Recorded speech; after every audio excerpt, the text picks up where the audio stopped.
Billy Goodson FTE 217, assignment week 2, April 10th, 2025.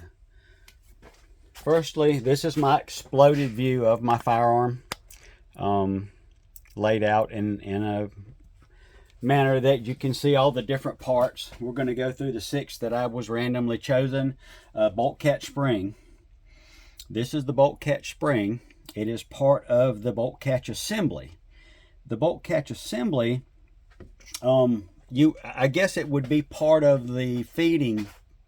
What it does is hold the bolt back so that you can put a magazine in, and as you close the bolt with the bolt catch assembly, it will feed that round into the chamber. So in a roundabout, the bolt catch assembly is part of the feeding process. Buffer tube. This is your buffer tube with the end plate and the castle nut on it. The buffer tube houses the buffer and the buffer spring, which they are going to control the momentum of the bolt carrier group to the rear with the weight of the buffer and the strength of the spring, and they're going to push the bolt carrier group back forward, so it's actually part of the feeding process and part of the locking process. So bang, spring pushes the bolt carrier group forward, it feeds and it locks. So that's where that area would be. Extractor is here. The extractor is mounted in the bolt, on the side of the bolt, and you would think, the extractor is part of the extraction process.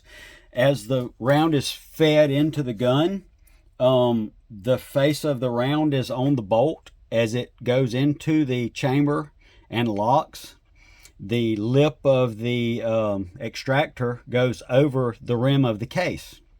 When the case is fired, the pressure pushes back on the bolt carrier group, which has the extractor in it, and it brings the spent case with it. So that's where you're going to use your extractor, as it's part of the extraction process.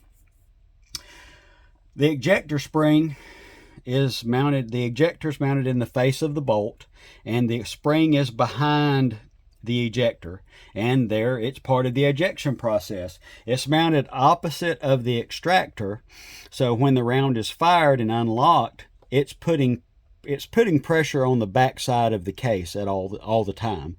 As it unlocks and comes out, the extractor is going to drag that case out, and as it clears the chamber and then the upper, that pressure opposite of the extractor ejects the case from the upper.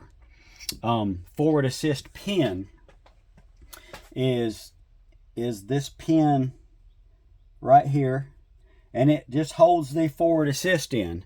I would say that you would have to classify the forward assist as part of the locking procedure, but not a normal part of the locking procedure. The forward assist is just what it says. If for some reason when that round feeds forward, if it doesn't lock fully because of dirt or whatever, you can manually try to force that into the lock so that you can fire the weapon. Barrel extension is not part of the cycle. It holds the barrel into the upper. So that, I mean, it's just a piece that holds the two pieces together. And that's my 6.